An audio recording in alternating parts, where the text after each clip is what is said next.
In this video, I'm going to show you how to create a new notebook in NotebookLM.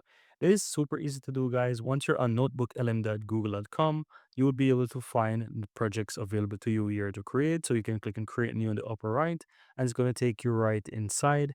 Or you can go ahead and click on where you have the new notebook on the recent as well, and it's going to allow you to create a new notebook. Now from here, you can go ahead and just enter whatever you want. You can work with something from the web, or you can use the fast search.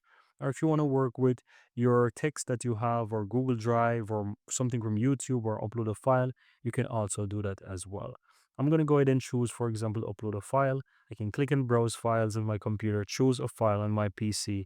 And once I choose a file, for example, this, click and open, and it's going to start and create. So as you can see right here, it's analyzing the image, and you will be see that it's going to come up with the information what this image is about.